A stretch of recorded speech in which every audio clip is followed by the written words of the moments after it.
She was only 22, but her name terrified thousands in Auschwitz. In the shadows of history, there are names that make the blood run cold, names forever etched into the darkest pages of human memory. One such name belonged to a young woman whose angelic beauty stood in terrifying contrast to the unspeakable cruelty she unleashed. Her story begins in the vast machinery of the Nazi concentration camp system during World War II, a network of death and despair where millions of innocent people were imprisoned, tortured, and murdered. Among the guards and officers who enforced this reign of terror, she stood out not just for her rank or her actions, but for the chilling way she combined sadism with charm. Prisoners who saw her for the first time often froze in disbelief. The flawless skin, the golden hair, the striking blue eyes that seemed almost too pure for the nightmare around them. Some survivors would later confess that they were momentarily disarmed by her appearance, only to learn, far too late, that behind that serene face lay one of the most depraved souls the Holocaust would ever produce.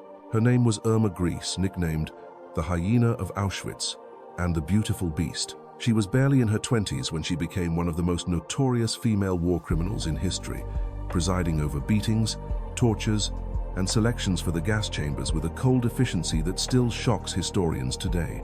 This is not a tale of distant battles or political strategies. This is the story of a single person, a young woman, and the choices that led her from an ordinary childhood to the gallows choices that reveal how even beauty can become a weapon in the service of evil. Irma Ida Ilse Grese was born on the 7th of October, 1923, in Rechen, a quiet rural community in what was then the Weimar Republic, Germany's fragile democracy after the First World War. She was the third of 5 children, raised in a working-class household where both her mother, Berta, and her father, Alfred, made their living in dairy production. In 1933, when Adolf Hitler and the Nazi Party rose to power, Irma was only 9 years old. Her father, a devout Christian and openly hostile to Nazi ideology, refused to allow any of his children to join the Hitler Youth or the League of German Girls, even though Irma and her siblings desperately wanted to fit in with their peers. The family's life was struck by tragedy in January 1936. Irma's mother, Berta, devastated by her husband's extramarital affair with the daughter of a local bar owner, swallowed hydrochloric acid and died by suicide. Irma, just 12 years old, was suddenly left without the warmth of a mother. From then on, she and her siblings were raised solely by Alfred, whose strict, often violent discipline left deep marks on their young lives. Irma struggled in school, performing poorly in her studies. Her sister Helene later remembered that Irma was shy, often bullied by other girls, and too timid to fight back, always running away from confrontations. At the age of 14, she left school altogether, escaping her father's rigid control to work at a dairy factory in Fürstenberg. She later moved to Lichen, finding brief employment in a shop before turning to nursing work in a sanatorium at age 15. When World War II erupted in September 1939, Irma was still training at the sanatorium, dreaming of becoming a qualified nurse. But her academic record was too weak. By 1941, at just 17, she was sent back to a dairy farm, a detour in life that would soon end when she was recruited as a guard at Ravensbrück, the largest women's concentration camp in Nazi Germany. At Ravensbrück, Irma came under the influence of SS doctors like Karl Gebhardt, men who conducted unspeakable medical experiments on female prisoners. Prisoners had their legs deliberately shattered with hammers, infected with bacteria, and operated on without anesthesia, all under the guise of medical research. Some historians believe it was here, amid this industrialized cruelty, that Irma's personality began to shift. Witnessing and perhaps assisting in such horrors may have awakened the sadistic side that would later define her reputation. When she returned home and told her father she was guarding women in a Nazi concentration camp, his reaction was explosive.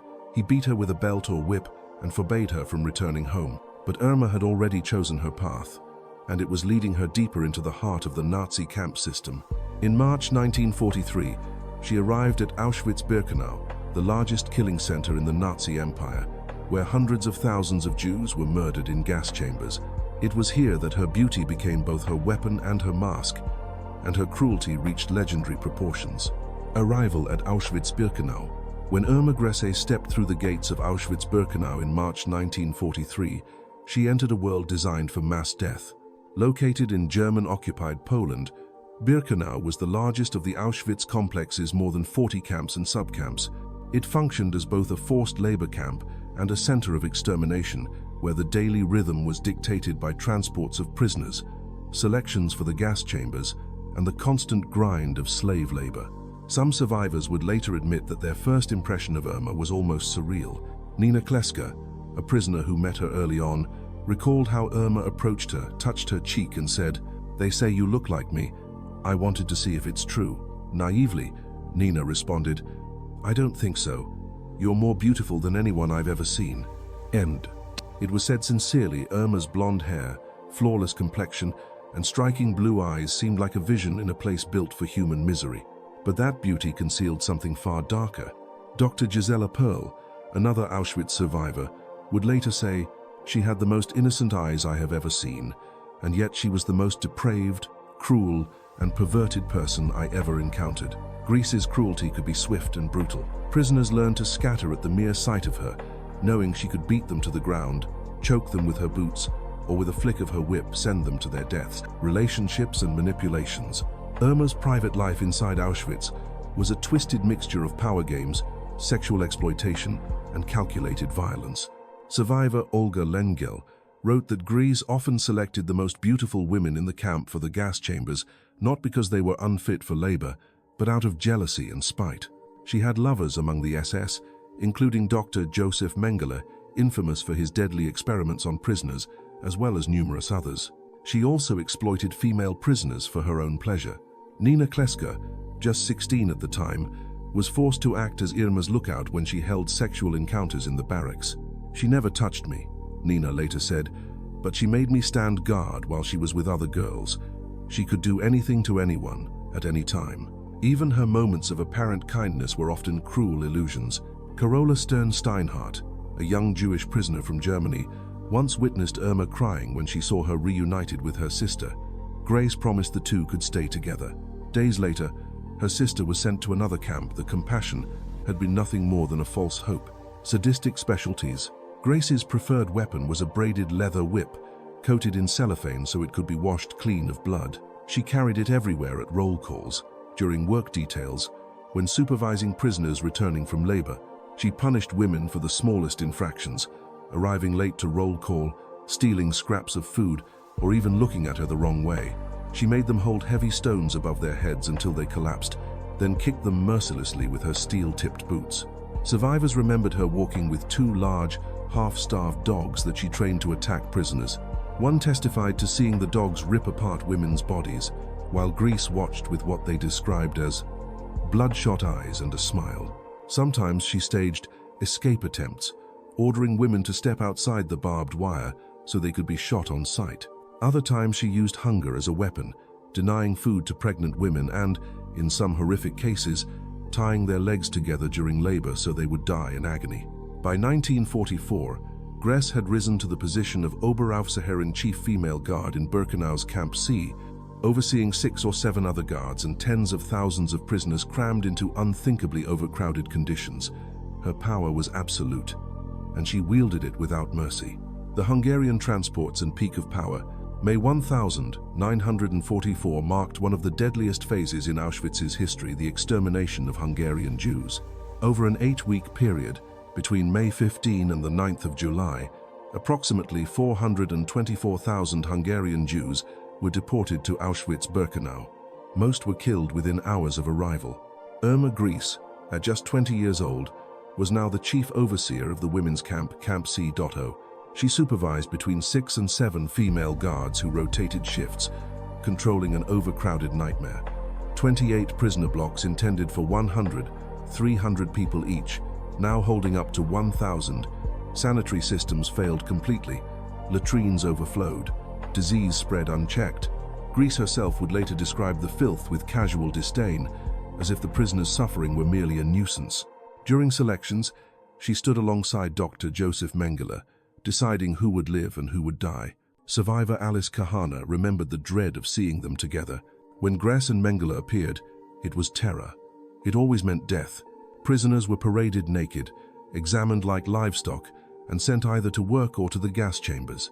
If anyone tried to flee, Irma would drag them back, beat them savagely, and force them back into line. In one instance, Two young women jumped from a window in desperation. Grese walked up calmly and shot them both dead. Bergen-Belsen, a different camp, the same cruelty. As Soviet forces advanced in January 1945, the SS began evacuating Auschwitz.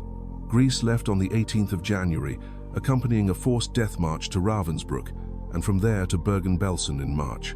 Belsen was already a humanitarian catastrophe: overcrowded, starved prisoners, rampant disease.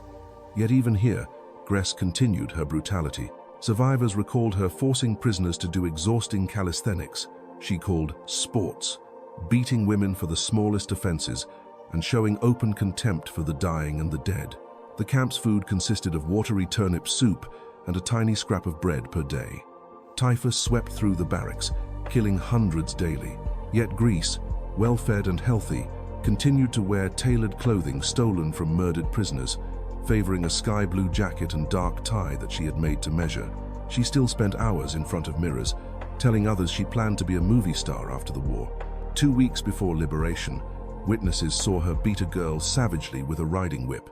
On another day, she was caught smashing the heads of 2 sisters against a wall because they had taken potato peels from the kitchen. These were her last acts of cruelty before Bergen-Belsen was liberated by British forces on the 15th of April, 1945. Capture and arrogance in custody.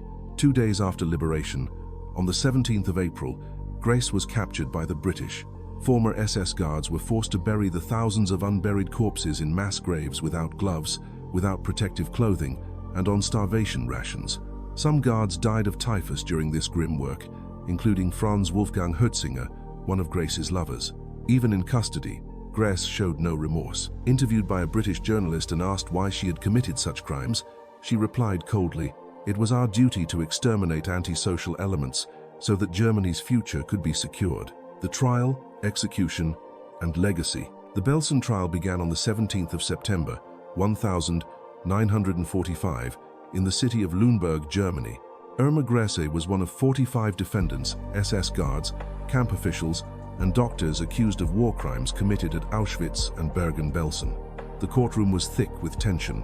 Survivors sat only meters away from the people who had controlled their lives. Some witnesses had lost entire families to the gas chambers, yet they now faced their tormentors, speaking of horrors so immense they sometimes broke down mid-sentence. Grese, just 22 years old, sat in the dock with a faint smile, sometimes laughing openly. When witnesses described her as the most sadistic woman in the camps, she shook her head, calling them liars and insisting they were making an elephant out of a fly. She admitted to beating prisoners, but denied ever killing anyone, claiming that those who were struck brought it upon themselves by failing to obey orders.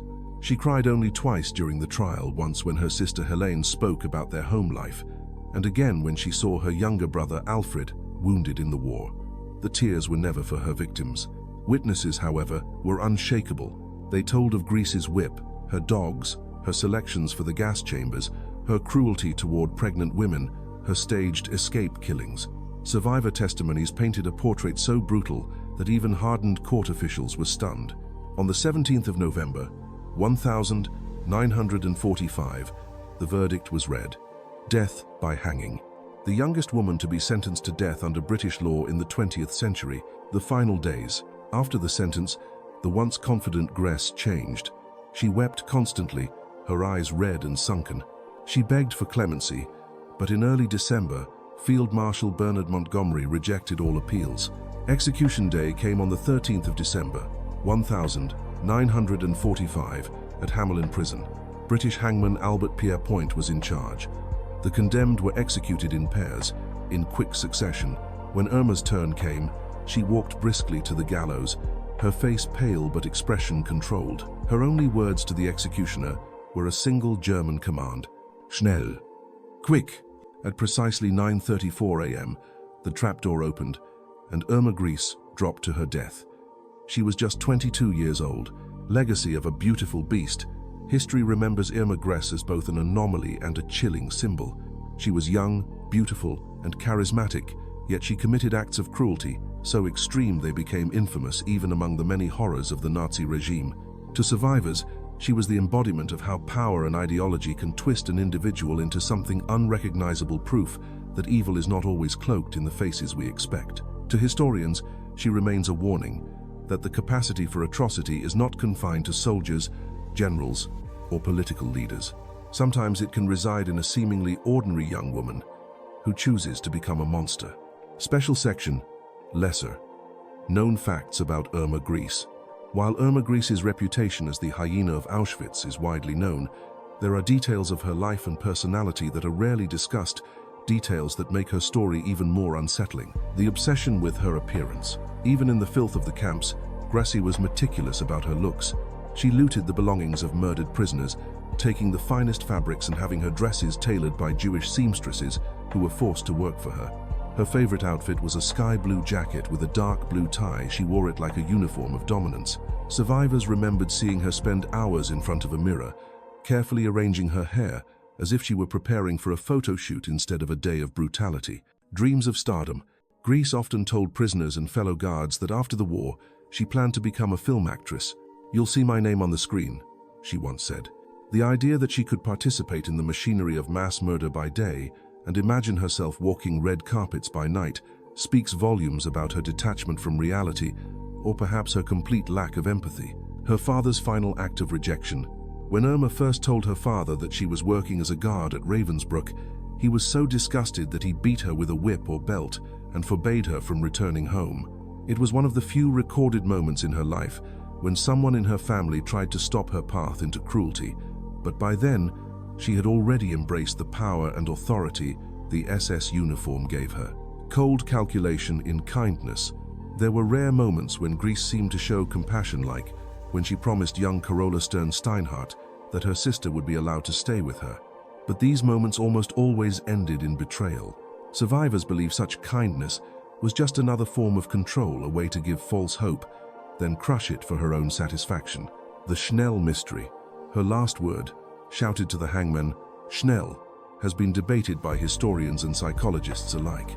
Was it bravado, a final attempt to control the moment, or was it simply the impatience of a woman who had lived her adult life giving orders, even in her final seconds? These little-known details don't just add color to her story, they deepen the portrait of a person who seemed to merge vanity, ambition, and sadism into a single, terrifying persona. Irma Grese's story is not just a historical account of a war criminal, it is a chilling reminder of how ordinary beginnings can lead to extraordinary evil. She was not born into power.